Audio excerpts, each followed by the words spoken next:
Most of this listening audience, viewing audience, is not in a state of apathy. You guys do care about what's going on. The problem is you need to convert that care into right action, into courage and right action by putting your voices out there publicly and not being afraid. Make the people who are claiming authority as real afraid.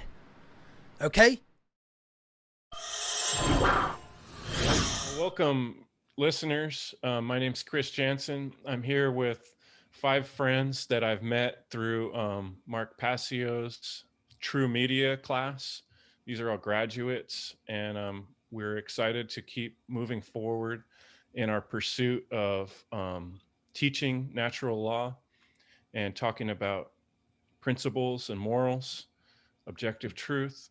And we're all gathered here today just to kind of share um, our feelings and thoughts on all the changes that have happened this year in 2020 and what to do about this crazy world we're in. So I'm just going to have everybody introduce themselves. I'm going to start with Will. You want to give a little introduction, who you are, where you're from? Yeah, my name's Will Keller, and I'm from Northern California, just east of San Francisco. And yeah, I'm excited, man. Let's get weird. Right on. Welcome. Next up is Aaron Butler. How's it going, everybody? I'm a Northern California guy myself. I moved up to Northeastern Washington a few years ago, trying to maybe escape the madness. I don't think that it worked very well, but now I'm up here and trying to grow and spread the truth. And here we are. I'm glad to be here with you, gentlemen. Thanks for showing up and doing it. Right on. Likewise. Yeah, the madness is everywhere. Right, Philip? That's right. That's right. So, yeah, my name's Phil. I'm stationed in Fort Worth, Texas. And yeah, I'm a student of many things, and I'm just here to serve truth. Right on. Thanks for joining us. How about you, Lawrence? Thanks for having me. Lawrence Wasson. I'm currently living in near Detroit, Michigan. I've been living here for almost 2 years now. I've kind of lived all over the place.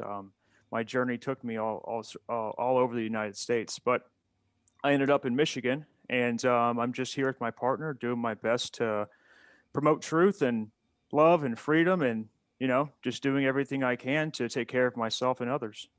Glad to be here. I'm glad you're here too, man. And that's basically what we all have to do is take care of each other and try to take care of the situation also. Want to introduce yourself, Eddie? Yes, good to see you all. Eddie LeBron. One good thing that came out of this crazy year, 2020, was getting to meet all of you and Mark's media course. And I'm about 55 miles north of New York City. And I did 32 years in law enforcement. Interesting. So there's a lot to talk about. Yeah. Awesome. Can't wait to hear more about that. And it looks like we got William Adams here. You got audio, William? Maybe not. Anyway, we'll let him jump in when he's ready. So let's kind of just go in that same order, and when you're done, Will, then Aaron can jump in, and then Phil. We'll just kind of go in the same order we just did, and we'll talk a little bit about how things have changed for us personally and what we've seen in our, where we live. I did say my name's Chris Jansen, but I live in Northern California as well. And I moved from Santa Rosa to the Sacramento area, partly because of the drastic changes, when the masking came on board in Santa Rosa. I couldn't stand living there anymore. It was just too, I felt like I was surrounded by enemies. So it's been pretty intense for me because I've moved away from my family and started a whole new life this year. So, I've talked a lot about that in my podcast and interviews. So I'll go ahead and pass it on to Will and let him reflect on how this year has changed for him. Oh man, yeah, 2020. Well, there's pros and cons. There's always a positive and a negative. I'll start with the positive first.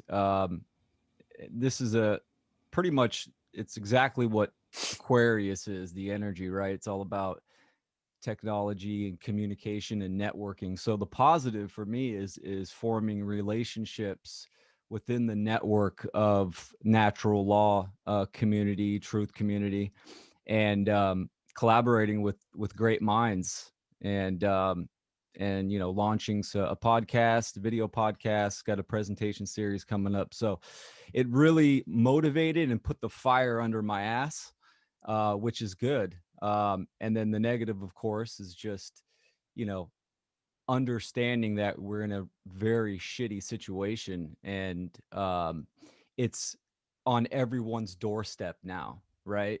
A lot of people could just brush it off and, oh, it doesn't affect me, or I don't want to think about that. But now everybody's, right in the mix of it. So you got family and friends, and it's also a good opportunity. It brings up hard conversations, but it's an opportunity to discuss and communicate principles and morality and what truly is right and wrong. So yeah, it's been an interesting ride. So I'm ready to turn that corner and see what's next.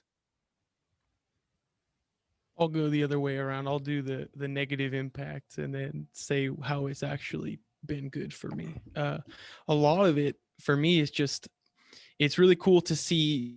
Well, it is a mixture. I can't bring it both ways, but or I can't say it's all one big bad thing, because I think it's amazing that a lot of people, especially me, I'm after joining that class, learning about technology, and now it seems like by the end of this year, everything has, like, all of people's podcasts, everyone's work is all going, you know, remote, and it's all being done online. And you can see there's a shift going on where everyone, all the big names are just starting, it's all going to be excuse me, I'm a little nervous, so I No haven't done problem, man. much recording. But a big thing for me, I've taken it super hard because I'm naturally kind of like, I've been just more depressive, and it's at everyone's front door right now. And um, it seems like everywhere you go, it's all, everything's being sanitized, everything's being cleaned, and you're being shamed for not wearing a mask. And it's like, for me personally, I want to stay home. I'm like a hermit. I don't like going out to the places where it's like there's all that, you know you look at someone the wrong way or do something wrong, and it's like you're being totally ostracized. But uh anyways, I'll let someone else go. Right on. So yeah, I had been kind of jumping around from job to job, um, early 2020, late 2019, trying to find something to, sink my roots into, trying to find something that was in line with my principles and the concept of right livelihood. And um, my daughter was born in October 2019, so that was a big motivation for me to get to where I want to be, so I can serve my mission here on Earth. And I had worked in the service industry for a long time. That's where most of my experience was.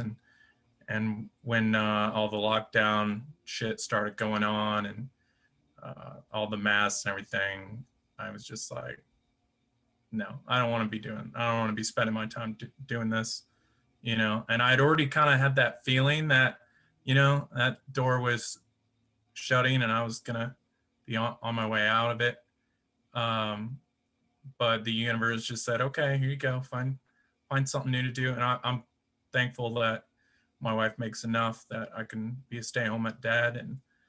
And taking Mark's class, I think, really helped me hone my skills and get a lot of concepts down that I just didn't have, wasn't even aware of. Different things that I can, you know, make my family, make my home better, and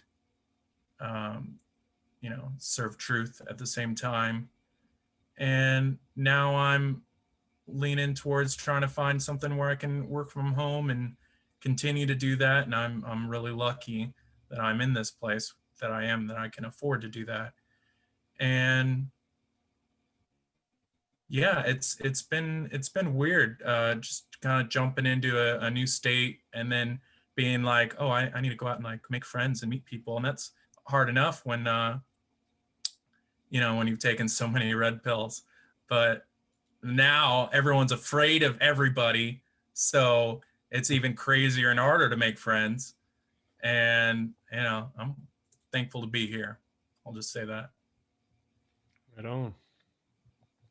All right. So for me, I lived in Michigan for about, I want to say, 8 or 9 months before all this happened. And right in the beginning of this, my partner and I just got a house together. And to be completely honest, when this thing hit, I got so depressed.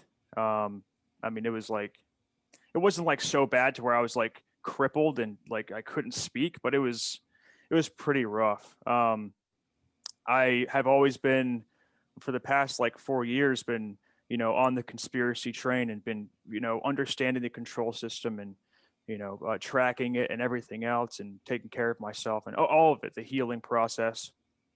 And when this hit, it was just like, oh wait, it's actually happening. You know, like I've been, you know, I've known that they've been behind the scenes, the control system, how they operate and stuff, but then this thing hits and it's just like they actually have this much control over the population. They actually have this much pull, and for that to be a thing for me was really hard. So like Will said, it really lit a fire under my ass. I went through like a really rough month or two, and then I started to transmute that energy. And I was taking Mark's course, and I just started transmuting that energy and creating a website and just starting to record myself to talk and just listen to myself and listen to my videos and edit my videos and go through that whole process. And I'm just like, this is the time. This is it. This is my calling right here. There's no more time to wait. There's no more time to sit back and watch this play out, which was useful for me. And I do stress that with people is like, you need to take as long as you need to take to absorb the knowledge and go through that purging process on your own. You know, I would say don't rush out and go try to help people, because you got to help yourself enough to be able to actually help people. You know, you got to go through that process. And but anyways, it's really lit a fire under my ass and got me going. And so that's kind of the negative and the positive combined right there. And I've reached heights that I've never grown so fast in a year since I've opened my eyes. So 2020 has been a incredibly powerful year for me, and I'm so thankful that this is happening. As terrible as it is, it's a huge wake up call, and it's really taught me that like just the power of manifestation, the power that we have to manifest our own reality, and just what infinite spirit or whatever you want to call it will do, the lengths that it will go to and the suffering that it will bring to get us to open our eyes. And those lengths are infinite. I mean, you know, we'll do whatever it takes to get us to open our eyes. And we're really seeing that unfold right now. So, yeah, that's really all I got for it right now. Yeah. All right. You want to go next, Eddie? Yes. You can hear me okay? Yes. Okay.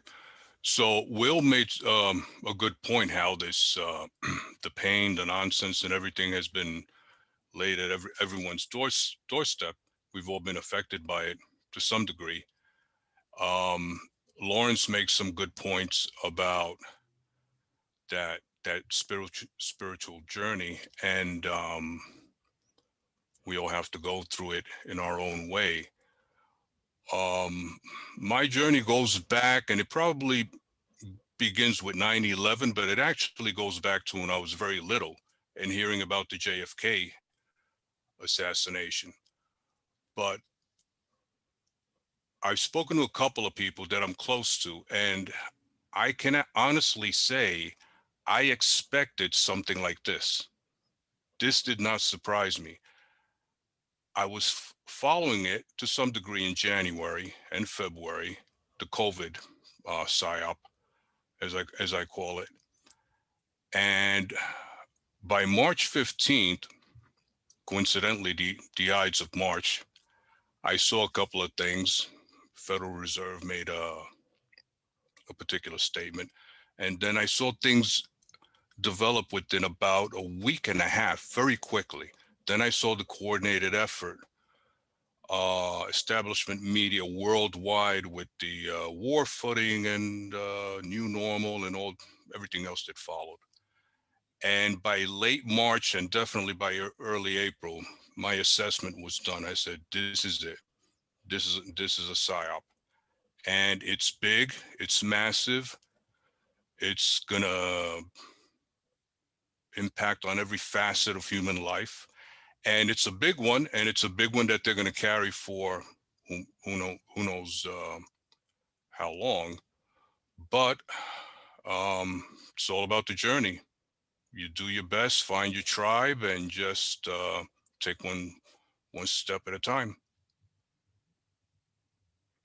Yep. And they're tricky steps these days. William, I'm glad you joined us. Let's check your audio. Can we hear you all right? Can you hear me? Yeah, great. Why don't you, in the beginning, we all kind of introduced ourselves and said where we're from.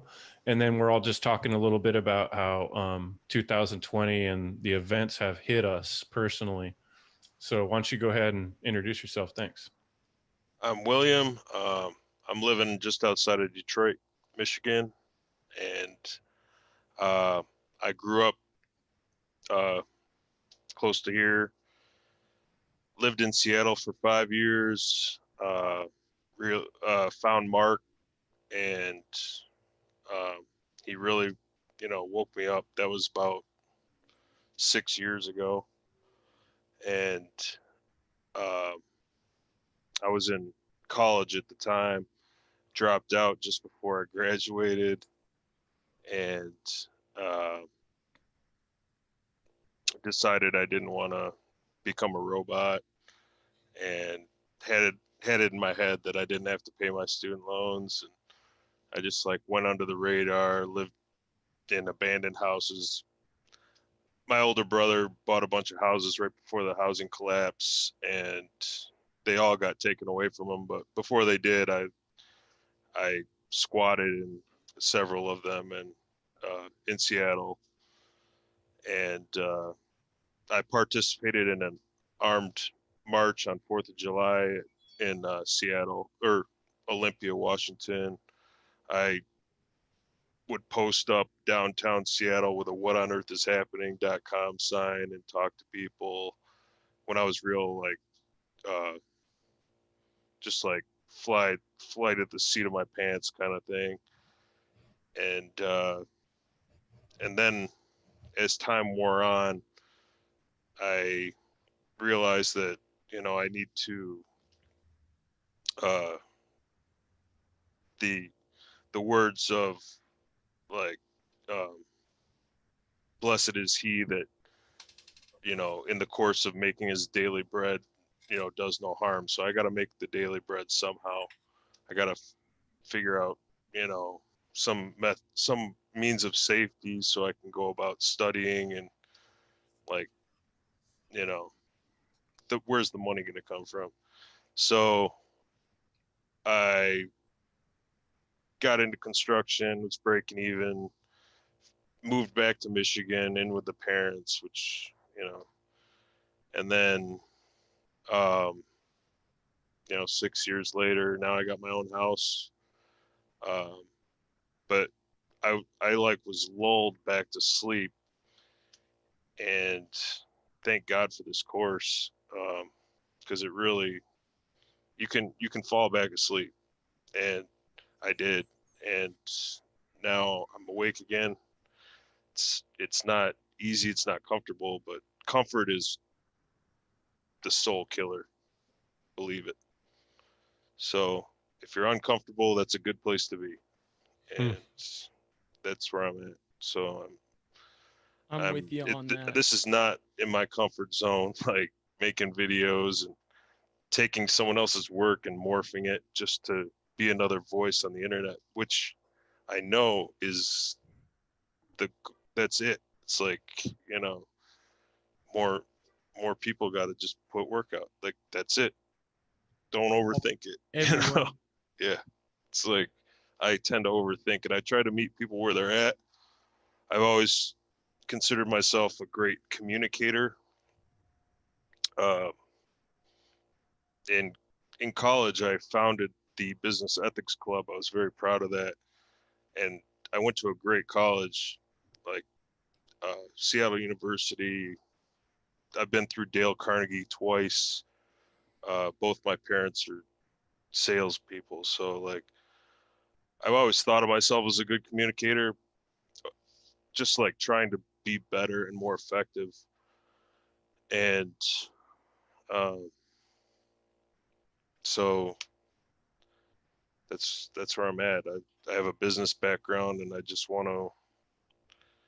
I'm an overeducated, like bottom rung labor worker, but you know, I have a job near my house, and I don't need a car. If I have one, but I don't actually need one.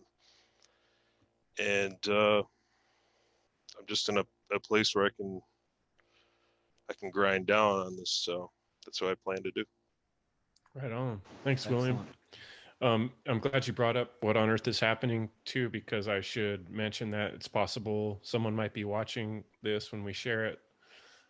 That's where we all met from the work of Mark Passio, and the website whatonearthishappening.com is the inspiration that led us all here. We took the class together that Mark Passio put on so we could learn how to better do what we're doing now, speak to others.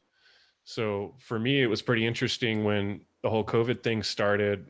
I had been finally, kind of like William said, I went through a period of time where I kind of felt like, I'm not going to say I totally fell back asleep, but I got pretty frustrated the first go around when I tried to make a podcast and wasn't able to reach as many people as I would have liked to. And I kind of died off for a while there. And I had myself getting fired back up, and I was making my first new presentations right when this whole COVID hit. I was like, had the first one ready to go. And I remember kind of seeing things happening. We were on a family vacation and things started shutting down. And I was thinking right away, like, man, there's something off about this whole thing. You know, I was already suspecting it. And then, you know, a month or two later, getting some chance to dig in and study it, you know, like Eddie said, I became very sure that this is some sort of psyop type situation. And so I felt like for once I saw something coming. You know, it was like I knew from day one to not react the way other people were reacting. But let's talk about now what's the real problem? Why is what's happening such a problem? And we'll kind of try to go in the same order we just did. So go ahead and start off, Will. What's the problem? What's the problem with what's happening? Yeah, I would say the core problem is people do not know themselves or know actually how reality operates. People do not have the care and knowledge of morality and the root causes of what's really going on. The ultimate red pill is that a bunch of psychopaths are manipulating people's minds, and we're enslaved. I always I have a buddy that's always talking about how the new world order is coming. I'm like, bro, it's here, man. You got to wake up. It already happened. We're living in it. It's just everything from now on is just transitions into deeper bondage and control, and that's obviously a hard chunk for people to swallow. But yeah, not knowing natural law, the laws that operate in our reality, and ultimately nobody has self-knowledge, or the majority of people, since we're co-creators in this reality. So yeah, I would say the root of the issue is ignorance of the self. So, and ultimately what it is people's disconnect with spirit and with God. So, I mean, you call it nature, the all. I have no problem with God. So people they've been disconnected from that. So they don't see themselves as significant, or, what change can they do? And a lot of people are stuck in that unconscious feedback loop, just that perpetual cycle of unconscious behaviors. So they're on autopilot, hence they're robots, they're zombies. Um, but I think with, we're well into the new age, and that is a shift in consciousness, the shift in the energies that are affecting this reality. So right now we're in the transitional stage of the new system. Pisces is water. That's, maritime law. That's the operations of control of how man's law operates. And now we're going into the full digital era, the air element of Aquarius, so cashless, internet, all that. So it's fascinating. But yeah, I would say that the root of the problem is ignorance of truth. I would agree with that one. And you said at the beginning, it's all about knowing yourself. And when you don't know yourself, you don't know God. When you don't know God, you don't know yourself. And it's that when you know yourself and know the things that are going on around you, you can, there's correspondence between what's going on with our minds and what's manifesting out in the world. And I think a huge one is that, you know, all of the things that are going on, people are all curling in from just the effect, but we're not realizing that we're the ones causing it, and we're the ones that have ignored all the information up to this point, to where the disease, you know, I'm an EMT guy by trade, and that's kind of what I was doing before, when all of this hit. And when it was still in China, they called it, like, I can't remember what it was, undefined or undefined pneumonia, I think is what they were calling it at the time in China early on. And I was working on the ambulance, and I was letting my medics know ahead, saying, hey, this stuff is probably going to come here. And no one listened, right? So by the time it got there, I was like, we're underprepared. I didn't know anything about the pandemic yet. All I knew was that, you know, it's some type of, you know, something that got out. Essentially, that's what I assumed, because, you know, they've always talked about the pandemic. They've always said it's coming, prepare for a pandemic. But it's like all of our ignorance, our collective ignorance, has just built up, and now it's finally, I think, you know, 2020, it's starting to trickle out. And this is just the beginning of, you know, something probably much darker, or you know, much worse off. And I think now is the time, like you said, it's there's a fire lit under our ass. And I think a lot of people here, we got kicked in the ass, and we're like, hey, like, get into high gear. That's why I'm here with you. This is probably going to be the first thing that I have with my face on it that goes out. I just did some filming earlier, and I was in the middle of editing that. So I'd like to thank you guys for just being supportive. It's really cool to be here. But yeah, it's so there's so many ways that you could try and slice it. But I think ultimately is, you know, we've abandoned ourselves, and we've abandoned our responsibility to uphold the truth, and to, you know, if we just abandon our responsibility, like we were largely abandoned. I mean, I speak for myself, you know, like we all, you know, I specifically, I know, like, oh, authority is totally the problem, but it's like that's this system is what raised me. You know, I'm like just a typical normal person. I don't have some fancy education or anything like that. And I think just the more people that we can get, you know, boots on the ground and sharing it, whether it's pretty or ugly or nice or whatever. I mean, I think there's a moral way to share the truth that isn't very, you know, you can be moral and not nice. And I mean, that's kind of, I have mixed feelings because part of me, like, I don't want to just be like, oh, this nice, perfect guy, because I don't feel that, you know. I feel pretty depressed lately. I feel like introverted, but you know, I think it's all about free expression and just freedom and sharing the truth freely. And yeah, just we've lost our responsibility.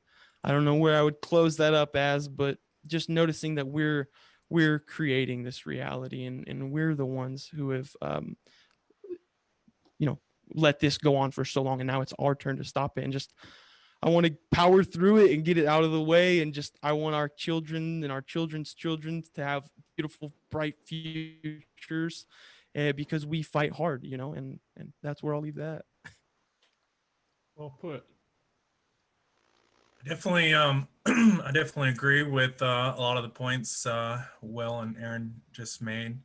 Um, that being said, I definitely think that we are transitioning more into this Aquarian age, and I don't think that's necessarily good or bad. It's our collective choice. Aquarius has two rulers, classically Saturn, but with more modern astrologers, Uranus. And I would say that those two forces or planets also represent the forces of involution and evolution. And, you know, the Aquarian age basically, you know, the internet heralding that being a united Earth. And Earth is going to be united. The question is it going to be in slavery or is it going to be in sovereignty? And I think that our collective ignorance, apathy, cowardice, laziness, our disdain for the duty of responsibility are the biggest factors opposing evolution, opposing freedom. And, you know, the fact that people are by and large manipulated by psychopaths. I think we've been really conditioned to live in a sympathetic state, you know, as in like your parasympathetic nervous system and your sympathetic nervous system. The parasympathetic would be your rest and digest. That's you know, where you're in the state of growth and healing. And your sympathetic nervous system would be your fight or flight. And it's sort of ironic that our defense mechanism is being used as an Achilles heel against us. But what I think we really need knowledge of is how to not live in this, you know, state of fear 24/7, so we can be able to actually grow out of this.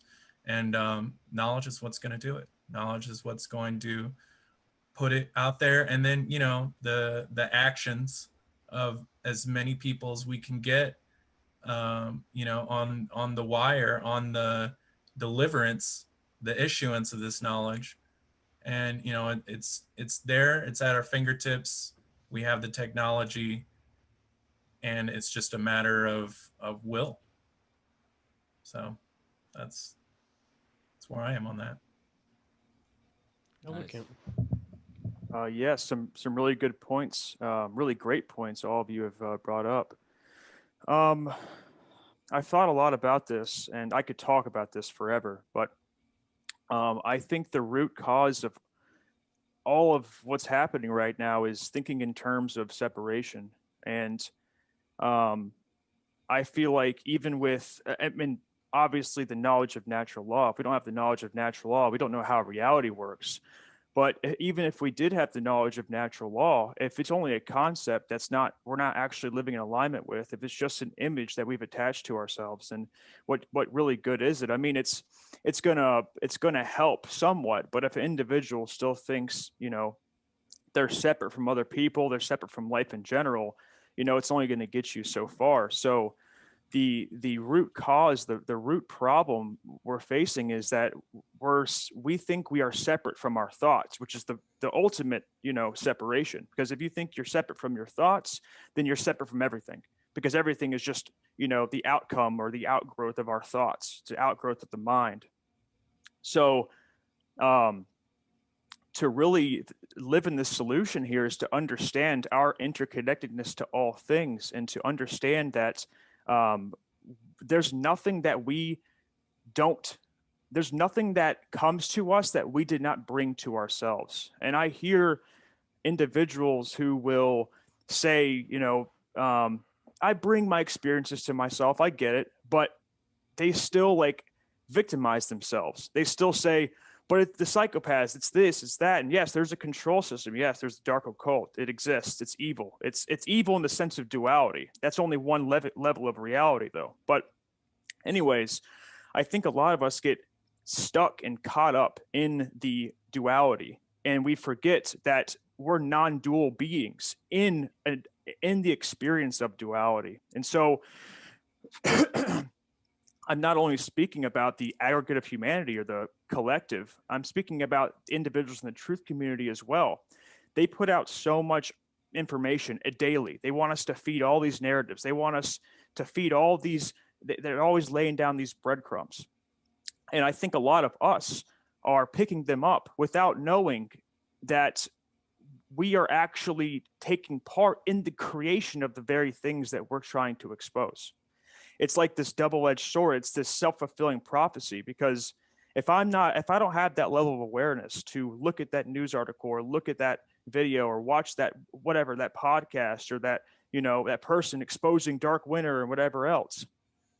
If I don't have that awareness, I start acting as if it's already happened, because my subconscious mind, it thinks everything's truth. It's just like, it gives you whatever you're thinking. It gives you, if I believe that, I'm impoverished, but it's going to give you that.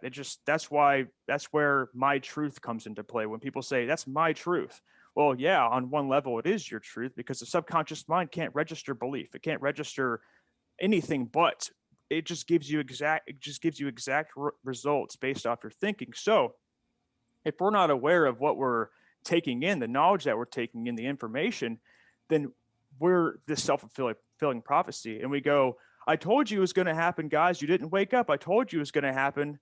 But it's very likely that we're the ones who created it in the first place, And so I think a lot of us in the truth community are being played in that way, because we haven't developed the awareness to stay in that step back, that place where we're just kind of the watcher, the observer, And so it's the middle way, it's the middle path where we're in this experience of duality, but we are non-dual. You see, it's this paradox, and we're simultaneously non-dual while we're experiencing duality.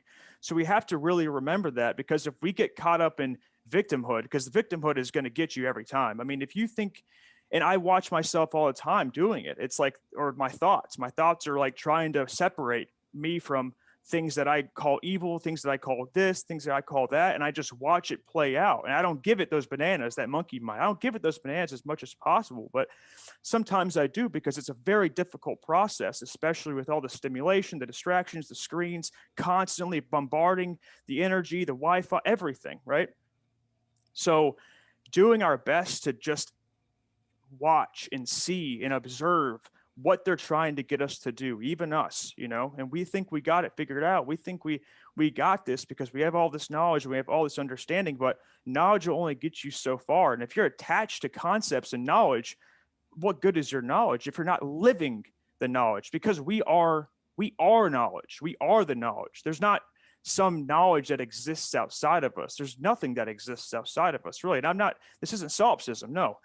But what I'm talking about here is specifically when we start attaching ourselves to words, we start attaching ourselves to ideas and concepts and images and thoughts and everything else, we start to slowly separate ourselves. Even if we have knowledge of our unity, even if we have knowledge of our unity, what good is that knowledge if we don't live in unity? If we don't actually live it beyond words? We're just in that awareness, right? And we partake in it's the bodhisattva, right? You reach heaven and then you go back into hell and to help suffering beings get out. But it's not to help suffering beings to stop suffering. No, it's to help suffering beings to learn how to suffer. That's it. We have to teach people how to suffer, not stop suffering. It's terrible. No, suffering's not the enemy. Suffering's the grand wise master trying to get your ass in line. So this is kind of skimming the surface with this problem question, and I'll leave it at there. But yeah, so the root cause of everything, all the suffering, all the terrible things that are happening in the world is thinking in terms of separation, and it's what we had to do as infinite spirit, infinite consciousness, God, whatever you want to call it. Collectively, it's what we had to do to learn about ourselves. We had to play this game of duality. And so these are the consequences that we're seeing right now. Is the consequences are not only is this dark occult, this outgrowth of, what we've projected and what we thought about ourselves and living in fear, et cetera, et cetera, et cetera. But also I kind of lost it right there. But I want to touch on one more thing. Think about something I've been thinking about more and more of recently is if you think about the hoops people will jump through to avoid looking at their shadow, to avoid looking at their things, and now are looking at their inner stuff, their turmoil, their demise, their jealousy, their fear in general, just looking at themselves, period, looking in the mirror, the lengths people will go to not do that, and now look at the control system. And look how the control system operates behind the shadows. It doesn't want to be seen, but it's always kind of showing you what it's doing, right? And you start to read the matrix code, you're like, oh, I see it now. I can see it. I can see it. I can point it out. And so then you start to see that people can't fake it anymore. But that's for a higher level of awareness, which I'm sure most of us or all of us have. But you start to see that everything's just a reflection. And and a lot of people don't want to hear that. A lot of people in the truth community don't want to hear that because we get so much out of being victims, and we have to eliminate all victimhood completely. We have to eliminate all victimhood completely because as soon as we step into that victim mentality, we're cutting ourselves off from what we are, which is self-responsible sovereign beings. Self-responsible sovereign beings. So we have to take that sovereignty back, take our responsibility back, understand that we're not separate from anything. And yes, there is something to be said about the individuated experience. I've worked in myself. I have healed as this individuated node of consciousness, but that doesn't mean that I'm separate from everything that's happening in the world. And one level I am, yes, and I can acknowledge that. But in ultimate reality, I'm not, and I have to live in both of those simultaneously, or else I will get depressed and I will suffer a lot, and I will, and those are the lessons that I need until I wake up and really realize that I am this non-dual creature in duality. Awesome. Excellent. It's deep stuff. Okay, Eddie, what do you got? Very deep. Great words by everyone. And great thoughts there by Lawrence. Incredible. I normally start approaching so many of these issues from the practical within the physical realm, and then I go into try to go within myself. And so much of what Lawrence mentioned there is really incredible and on point. And this is why, and he mentions being played by the truth community and having little breadcrumbs and being distracted and all that. And that's definitely out there. And I've seen that for a good period of time, even before 2020 came along. This is why on this journey, as you learn, and for me it goes back a number of years, and this is why it's so crucial when you find certain work out there like Mark Passio, Jordan Maxwell, you open up to to a completely different world, completely different universe. But the business of being played by the truth community, that, I mean, that goes back to 9/11, and it goes back decades. But in recent years, you see it. I can see it very clearly. And to put it in my own words, what Lawrence was talking about, having that knowledge and being awakened in the true sense, not the way it's put out there by some people. The next step is living it, and the next step is living it with other people, and that's crucial. Because if you're just sitting by by the side of the road, observing and saying, well, this way, that way, this is good, that's bad, you need action. You need to be with people. That's one of the issues I see with everything that's been done in 2020 this year. This, and we spoke about this, I believe, during the well, some people mentioned it during the media course. This well thought out, concerted effort to keep people apart. This is good. We're communicating, but we also need to communicate with vibrational beings. You need to be sitting in front of someone. You need to be sitting, having a cup of tea, cup of coffee, whatever, talking to 3, 4, 5, 6 people. That to me is important. It's crucial. And in terms of moving forward with what we know is all important, that is something that we're going to have to do, little by little. And, I mean, in some areas of this country, I mean, you're looked at as a freaking criminal if you go to someone's house and you sit down to talk with 3 or 4 people. And you know what? So be it. You want to look at some people as, if just people within the system, and neighbors want to look at you as a criminal. And if you live in that type of neighborhood, that type of environment, then do what you have to do. I mean, we see what's going on with the gym over in Belmar, New Jersey, and and so many examples. But I also mentioned to someone not too long ago, as this situation continues, you're going to see people, small groups of people, starting to just step away and say, hey, you know what? I'm going to go live what I have to live. And they may not be at our level. I'm not looking to knock anyone, but some people, everybody, the veils are lifted in varying degrees, and people wake up in different ways. And I see already in some people, they're saying, this is a bit much. And these are people that are invested in the system. They do everything that has to be done. They work and even in government agencies and elsewhere, and they pay their taxes and they're doing the right thing. But they're seeing that, oh my gosh, this is really, really, these lockdowns,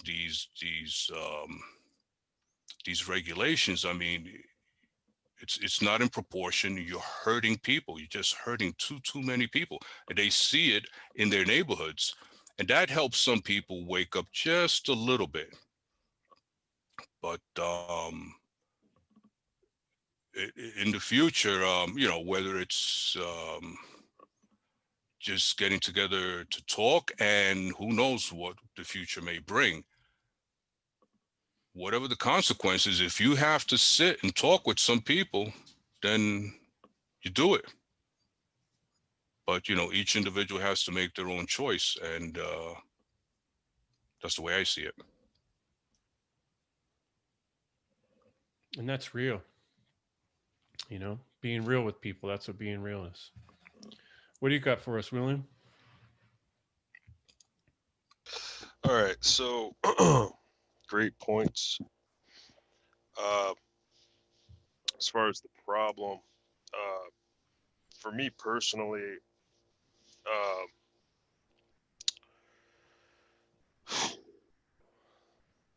I think the problem is overall,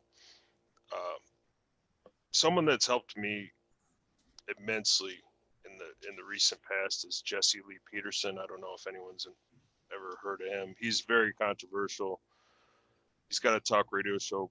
He's got a nonprofit organization, but what he keeps saying, I think it's in the Bible, of ourselves we can know nothing, and of ourselves we can do nothing, meaning without the Spirit.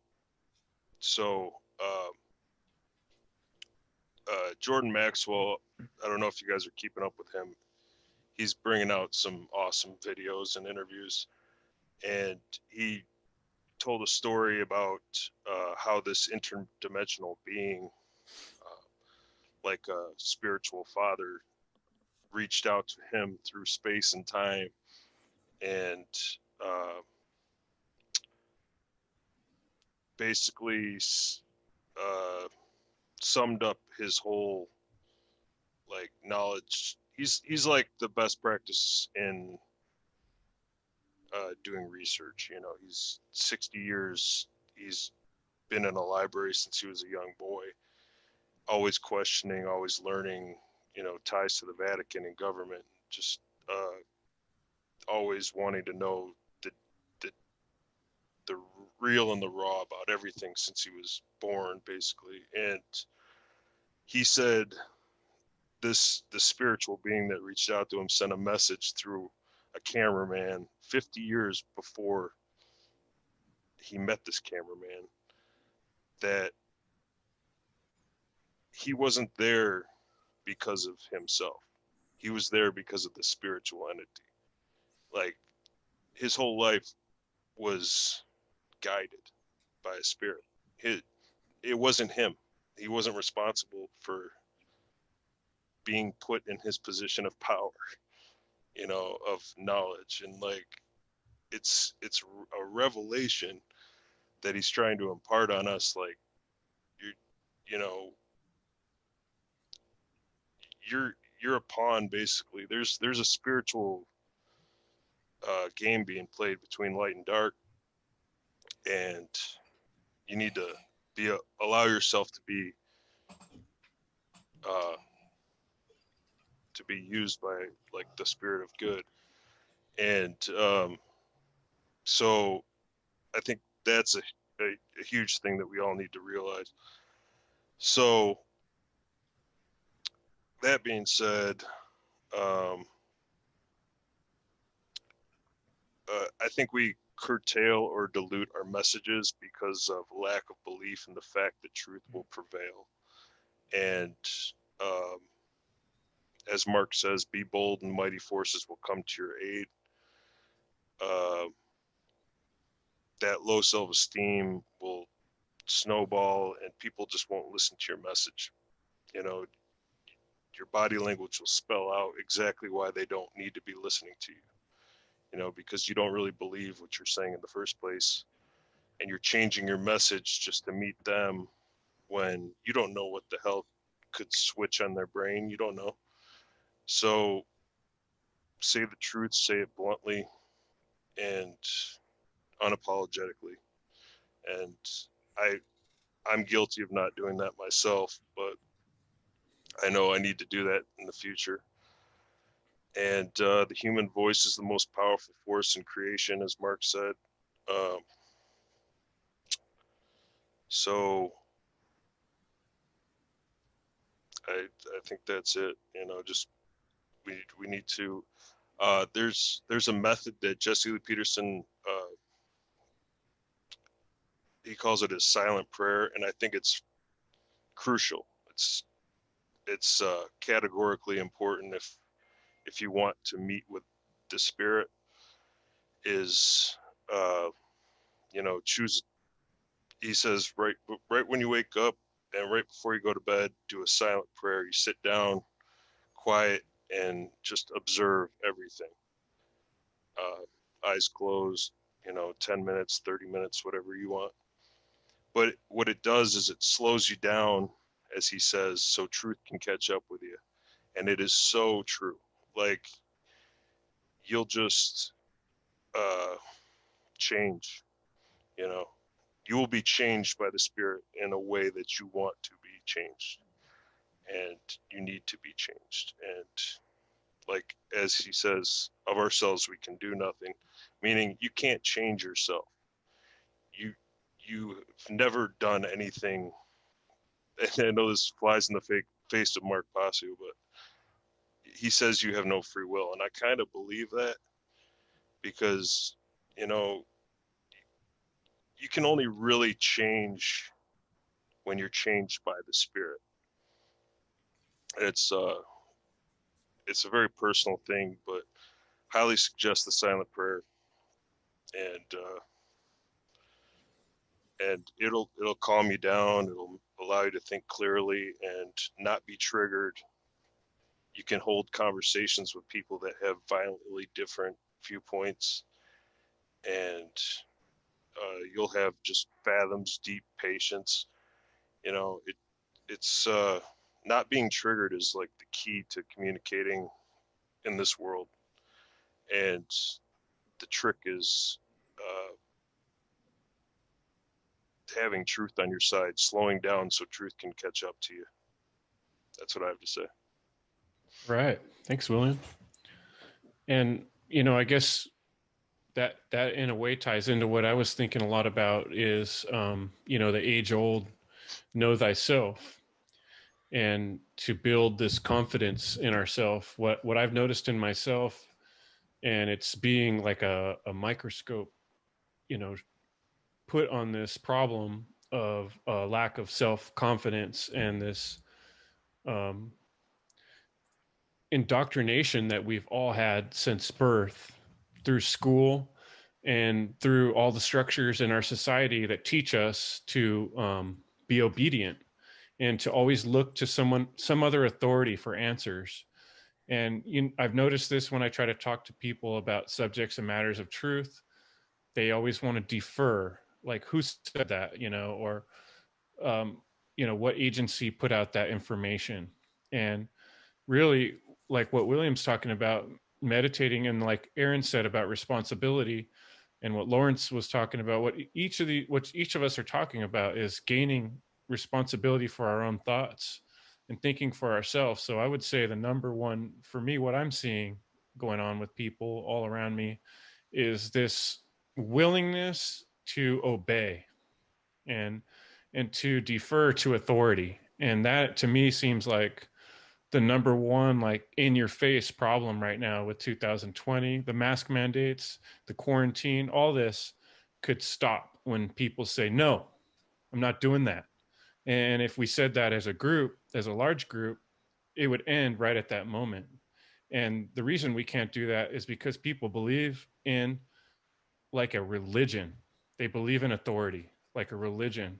And it is a religion, and we're all part of it. And we need to stop believing in this fucked up religion that it's okay for one person to own or control other people. Even one person is not okay. You know, it's up to each person to make choices and be responsible for their decisions on their own. And if we had that as part of our culture, you know, pride in making decisions, pride in having the ability to choose, then all this stuff wouldn't stand a chance. There's no way you'd be able to get hundreds and thousands of people to follow a ridiculous order that doesn't even make sense if they all had self-pride and self-dignity, and they were able to make choices for themselves rather than expecting some other authority to come along and figure it out for you.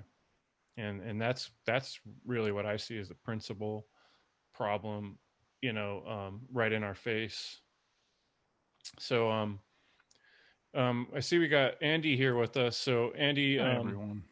You want to jump in and just give us what we you know, tell us where you're from, and a little bit of your thoughts about 2020 and how it's affected you. Oh, okay. That's a big question. Thank you. Well, you showed up, so Boom, right out the gate. get in there. I know you're good at this. Nice live stream, by the way. Oh, cheers.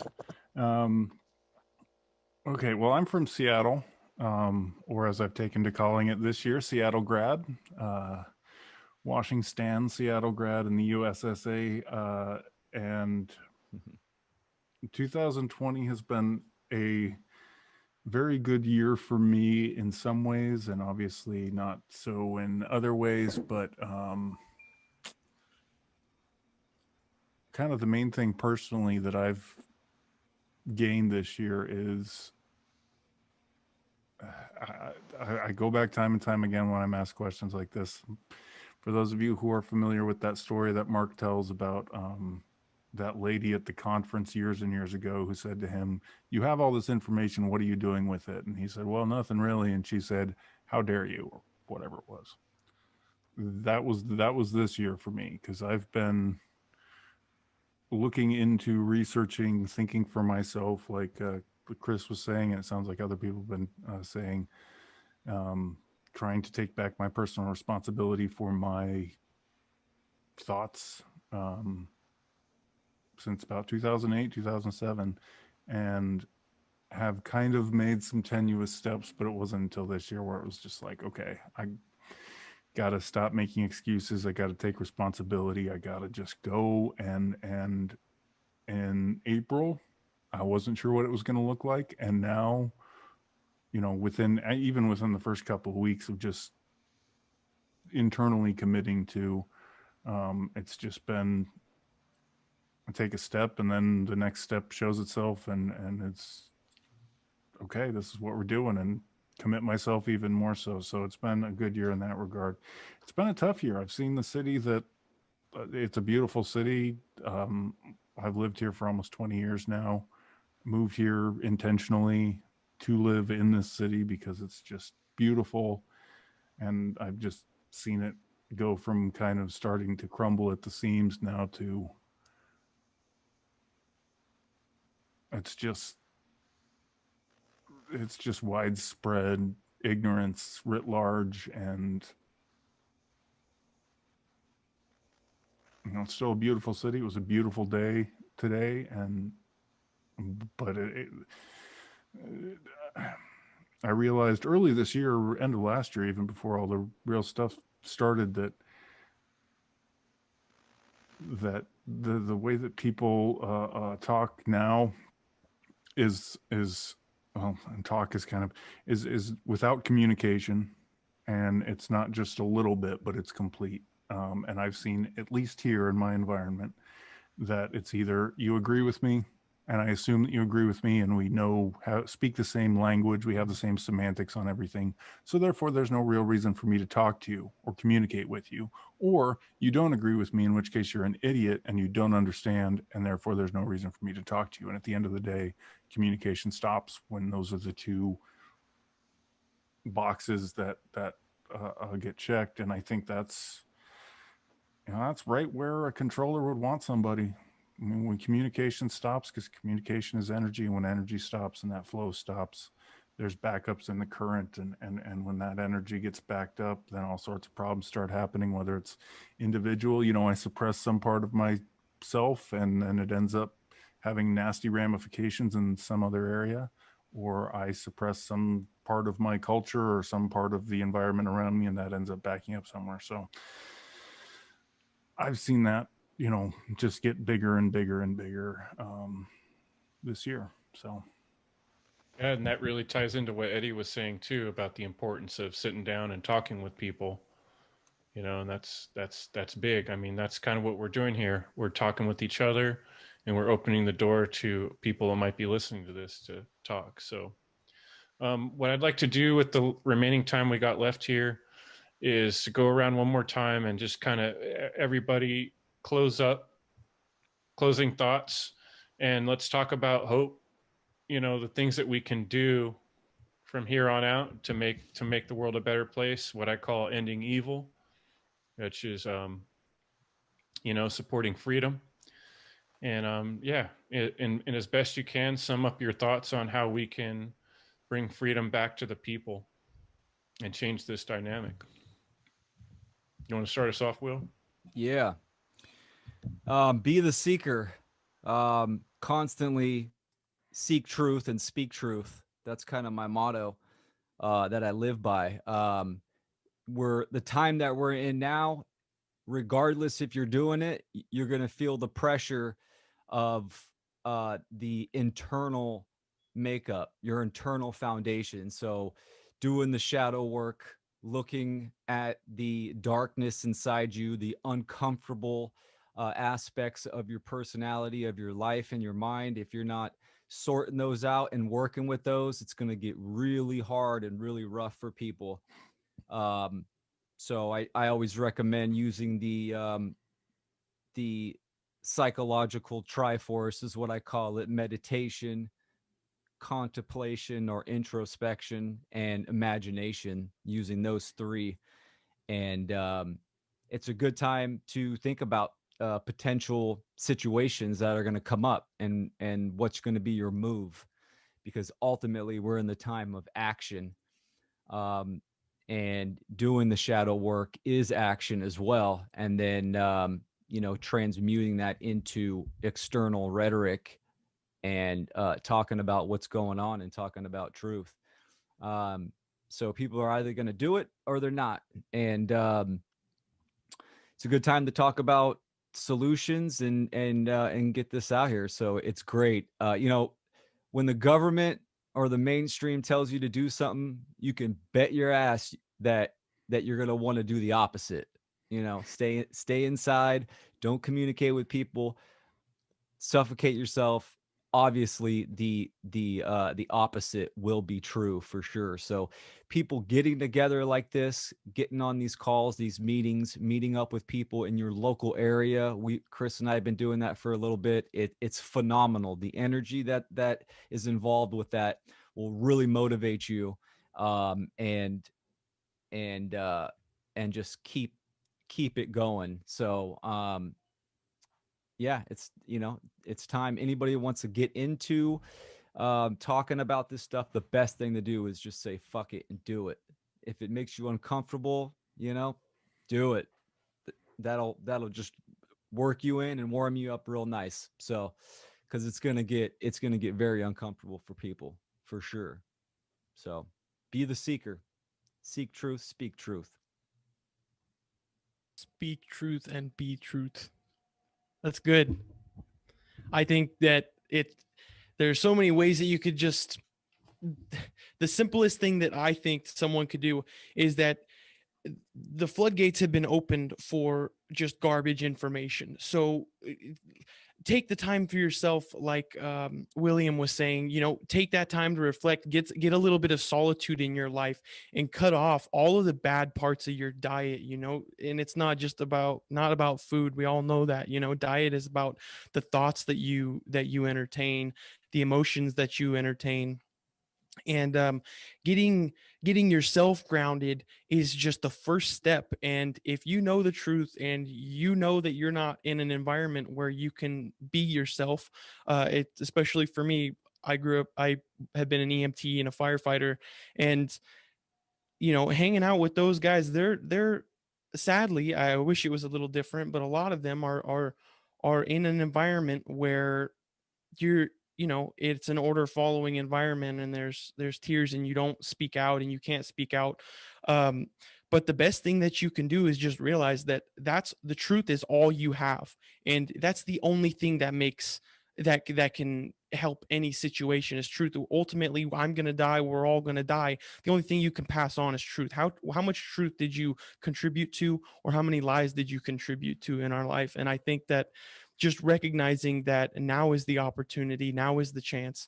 And before we let all of this quickening happen, and time is just going to go faster from here on out. Time's going to speed up. Time's going to speed up and speed up and speed up until we're all going to be, getting pushed into a box, and we're going to be like, oh, well, I didn't really do much, or I didn't really take the time to look at myself and find the truth. Because I think, can't remember who said it, learning is remembering. I think Socrates, maybe. Learning is remembering, and that's really that plays out with me a lot, because I've noticed that anytime that I find the truth and I dedicate my time to discerning it, is that it feels familiar, you know, and this intuition. A lot of times people, when they talk about the truth, we get caught up on like facts and details and information, but a lot of the things that I found out, a lot of the ways that I found out the truth is by following my intuition and ending up in a situation where I don't even remember what led me to that. You know, it was keeping true to that inner self, and that self-respect, that you have the ability and you are powerful, and you can find the truth can be known. And just take a little bit of time before things get ready, because or before things get worse, because it's only coming. It's only coming faster and harder. And so take the small amount of time left that we have to clean up your mental thoughts, and then, you know, take in that information, take in the truth, read a book. Where's the shirt? read an effing book. And that's it, you know. Feel powerful, have confidence, like what William was saying. You know, confidence is just so immeasurable, and when we're sharing the truth, we can't sugarcoat it anymore. There's no time. I understand we don't want to scare, you know, immature people or someone like kids, like we don't want to do that, but there's no reason to shelter someone else's ego, and we have to, you know, be a little bit more abrasive, I think. And it's time for people who are in those situations, where they're at an environment at their job where they can't speak out, to face-to-face communication. Have that communication. That's the most important. The fire line communication, I always tell us, face-to-face communications. That's the best type of communication you can ever have. It's face-to-face. But guess what? We're not even getting face-to-face communication, because everyone's like this everywhere they go. So there's a way that authority is trying to thwart our natural rights, and you know, limit the amount of information and obfuscate the information.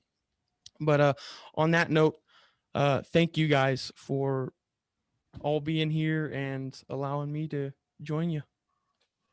Nice job. Yeah, love Right the on. shirt, Phil. Thank you. Yeah.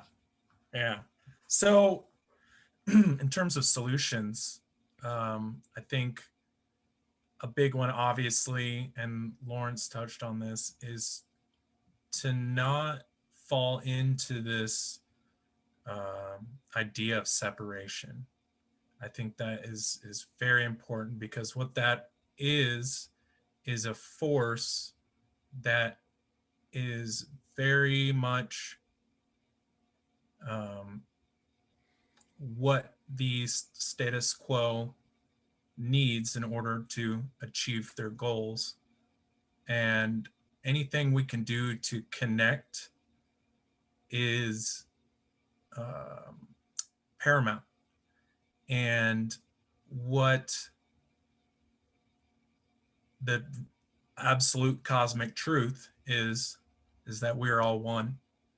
And it's easy to fall into, you know, the part of you, you know, that's your ego, the part of you that is your left brain. But, you know, there's the law of polarity, right? So the opposite end of the pole is connection. And that's the truth, that we are all connected. And I also think that we should be having heart-to-hearts with our friends and family about what's going on. Look them in the eyes and, you know, voice your concerns and tell them the truth, because we're at a crazy point in this reality. And, you know, we can't really afford to let our opportunity to speak go away. And that's another thing I want to say. So for every crazy status power grab, and for every move that the establishment takes, as an opportunity for people to wake up. So keep that in mind, that there's always you know, an action and reaction in life, even when shit goes down. And the other thing I mentioned earlier is getting out of the sympathetic state not living in that 100% of your life. And even people who are aware of what's going on, and it's still kind of scary to see everybody fall in a line and just doing what they're told and not even thinking about why they're doing what they're told. And so I would like to share briefly a meditation for keeping yourself in the parasympathetic state. And this is an active meditation you can do anytime, anywhere, and ideally 100% of the time. Once you train yourself and it becomes part of your subconscious, you don't really have to. But abdominal breathing, breathing through your belly. Anytime you've seen the fat Buddha and he's got that big belly, that's like an exaggeration, like a caricature of what we're supposed to be doing, which is breathing through our belly. When we breathe through our belly, we get all that oxygen to all of our extremities. And, you know, hey, that's another reason why they want you to wear masks all the time, because you're not getting all your oxygen. And that causes diseases. Not having oxygen causes disease. So when you breathe in through your nose, fill up your belly, and then breathe out with your mouth. And you kind of make like a S sound at first, you know, like you have like a straw in your mouth, like you can get to a point where you're not like always like making that noise once you figure out how to move your tongue to form that. But what that does is that sort of slows the airway, so it like tightens the air going out. So you want your exhale to be slower than your inhale, about like 3 seconds in, 6 seconds out, roughly. You don't have to really count or be perfect, but as long as your exhale is slower than your inhale and you're breathing through your belly, you're going to stay calm naturally, is what our body is designed to do. And I think that is it's a game changer, man. It's changed my life. Anytime I start to feel that fear creeping on, that, you know, because it hampers your ability to think. So we don't really want that either. And yeah, anytime, you know, just remember your breathing, go back to your body, go back to your breathing. And that is a great way to keep yourself in the state of growth and healing that we all need in this time. Thanks. Thanks for having me, Chris. Yeah, awesome. Awesome, Phil. Thanks. All right. I'm really happy to be here, and I'm really happy that Will, Aaron, and Phil went before me, because you guys covered like everything. So now I can cover something that I probably wouldn't have covered unless y'all covered what y'all covered. So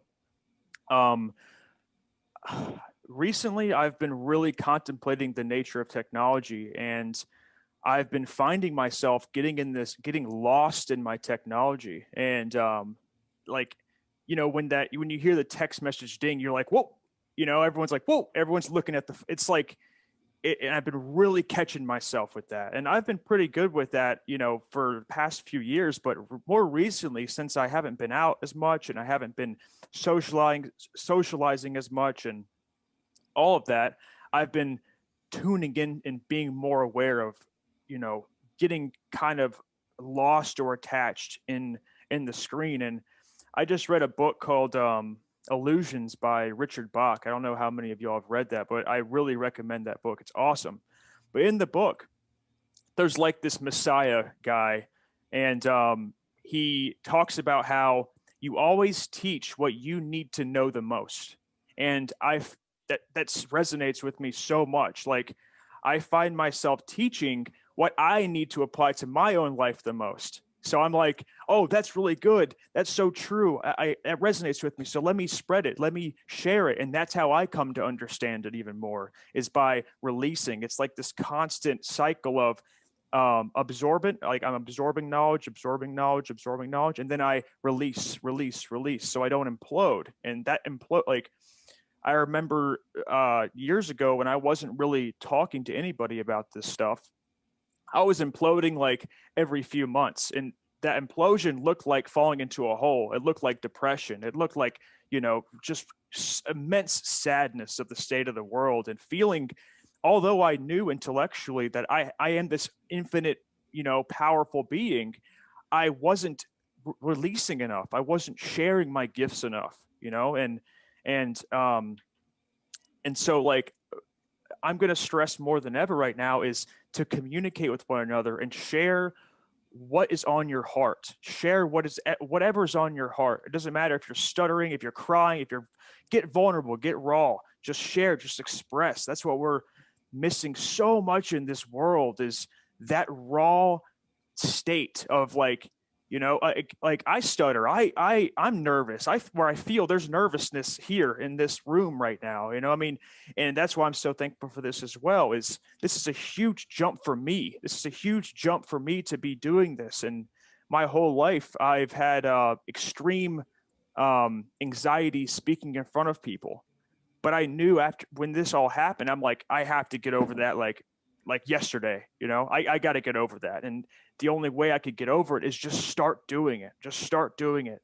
And so I encourage anybody watching this to just start doing it. And whatever that looks like for you, you are here for somebody. There's always somebody for somebody, not just in romantic relationship wise. I'm talking about in general. You're here, you're a gift to somebody. And so allow somebody to hear your voice, because there is, like, we are all here for specific reasons, and we all have this specific purpose. And we can say, well, we don't have a purpose. We're just here to live. And I agree with that as well. It's this paradox again, but it's like, we have to just start. We have to just start something. If that means journaling, that means just talking to your partner about the thoughts that you've been having about how fucked up the world is, or this conspiracy or that, and just allowing that ball to start rolling. And just don't stop. Don't stop, no matter what. Just don't stop, no matter how hard it is, no matter how much you're crying, no matter how painful it is, and how much your family rejects you, or if you lose your house, you lose your kids. Fuck it. Keep going. Keep going. Just do it, because it all works out in the end. And like, it always works out, no matter what, it just does. And you talked about freedom, and it's like, I'm not teaching people how to be free. I'm teaching people that you are freedom, like, you are freedom. No one can take that away from you once we realize that I am freedom. How is someone going to take away something that I am? Not possible. It's only possible if you believe that we aren't free in the first place. If you believe that you are not free, then you're not free. It's again, that subconscious mind thing I was talking about. And so we have to understand that I am freedom, period. No matter what. And yes, externally, there is slavery, absolutely, because people are enslaved. They are enslaving themselves. And the external manifestation is enslavers, masters, rulers, tyrants. So understanding that, I am a free, infinite, expressive being here to express a certain something. And what is that something? This is the opportunity to tap into that and see what that something is, because we all have that something, and it all looks slightly different. We all have different variations of that something. No message is going to be the same. And if it is the exact same, then you're probably just regurgitating what somebody else is saying, and you need to be looking at that. And you need to be going past the concepts like I talked about earlier, because we all have a unique gift, a unique expression, a unique way to channel or to express this force that just flows out of you. So remove what doesn't belong. Let the purifying fires of hell to burn away what does not belong on top of you, what you are, infinite consciousness, infinite awareness. Allow yourself to express yourself. Go all the way. Don't stop. Keep going. We're all here for you. And your family, your true relatives on this planet, like us right here, you will attract them inevitably into your life, because that's just how it works. And you're never alone. You're never alone in your tears, in your sadness, in your remorse, in your depression. I share it. We all share it with one another, because we're all one. And that's all I have to say. Wow.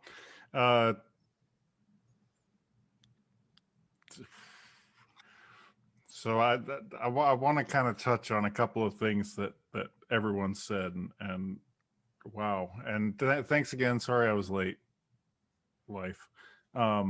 As above, so below, as within, so without, as you know, yes, it's a oneness, but there's also that correspondence and like attracts like. And I think that's at the heart of what Lawrence was concluding with there, is that yes, you are going to attract that, because that is the nature of, that is how it works in this reality, is that you, like does attract like. And as you have within you, so so you're going to have without. As far as what Philip was saying, in addition to that, excellent meditation.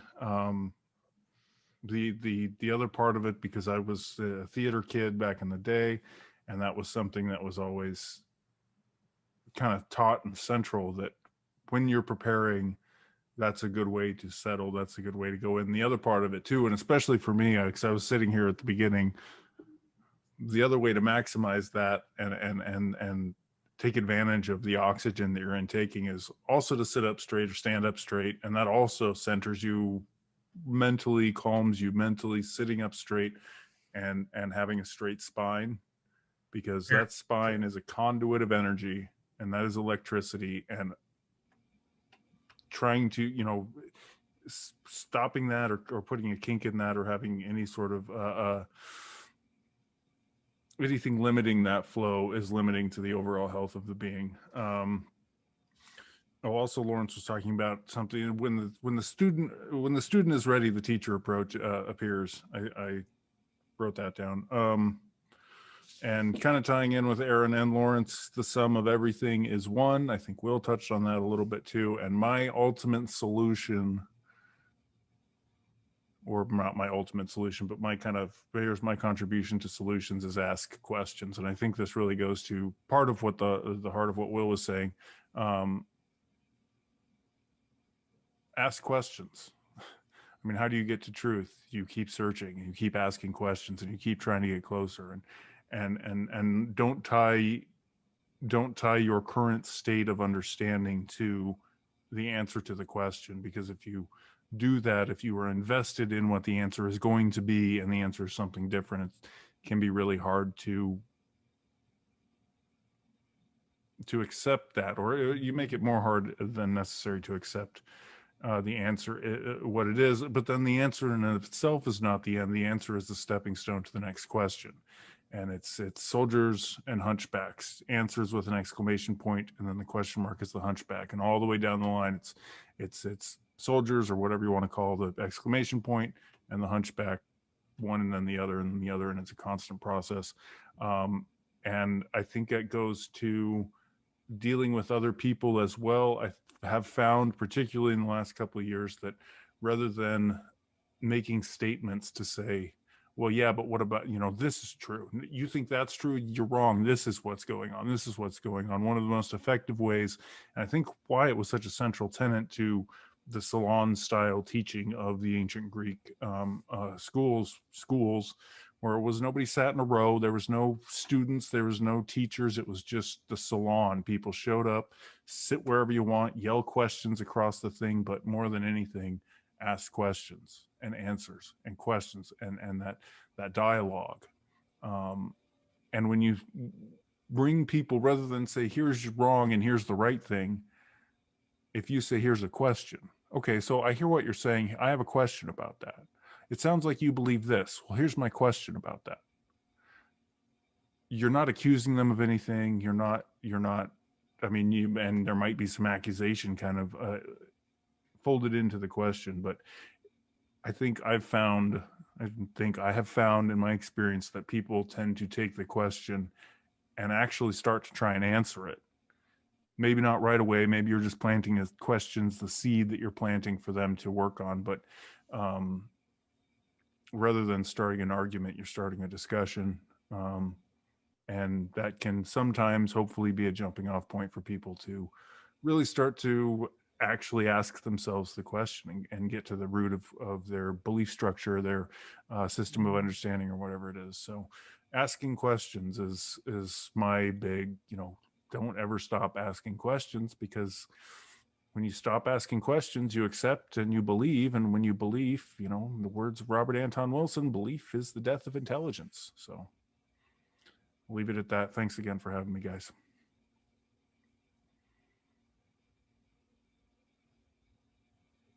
Forgot I was muted. Thanks, Andrew. Let's get some closing thoughts from Eddie, and then we'll go to William. Great thoughts, and I feel like we could sit around, have a couple of beers, and talk for about 6 hours. Yeah. But some great points from everyone, and sometimes the simplest truths and the simplest points are some of the best. And what Will said about seeking the truth, when you reach that point in your life, whenever it happens, and you have that internal fortitude to seek the truth, no matter how painful, uncomfortable, or whatever may happen, then that's what you have to do. If it's in you, just seek it. And what Lawrence was saying, a lot of great points, Lawrence. And one little thought to end on a little bit of a positive note. What if the way these clowns at the high level of the control system, the way they're pushing the envelope this year, but they've done this for decades and decades, but the way they're pushing it this year, do you wonder that maybe, just maybe, they're getting a little anxious or a little desperate? Just a thought. Something may be going on. Something to consider. I don't think so. Yeah. Final hands are being dealt. I wonder. They got no choice. I wonder. Well, blessings to you all, and thank you for having me. Everyone, it's been an honor to be in your company, and everything that was said was great. But to quote Jordan Maxwell, what does it have to do with basketball? I love Jordan Maxwell. What is Zen? What a Zen question.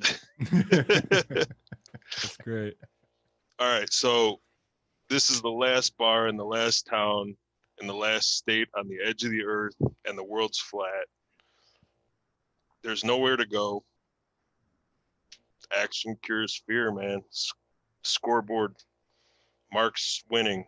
But, it's like videos on the internet. That's it. Scoreboard. Talk's cheap. Don't get lost in your thoughts. Quiet yourself twice a day, and it'll help you immensely. That's all I got. That's awesome. And that's basically what I was thinking might make my last words very similar. Bravery and courage and willpower. Those are our tools to deal with this situation. Be brave, be courageous, and take the initiative. Get out there and do something. Get out there and talk to people, and don't be a coward. So I think that's a good spot to end it. I really appreciate you guys all showing up. I'm just amazed, and I can't wait to listen back and let it all sink in some more, because there's a lot of wisdom been shared here in the last hour and a half. So great meeting, and we'll have to do this again. Thanks, guys. Appreciate all you guys, man. Thanks for coming on. Thank you, Chris. Thank you, Will. Have a great evening. Good to see you guys. Much, all of you. We got to do this again. Yeah, Right absolutely. Sure. Thank you, Chris. Cheers. All right. Thank you so we'll be much, in guys. touch. Yeah, thanks. Thanks, all of you. See ya. Later. All right, guys. Have a good night.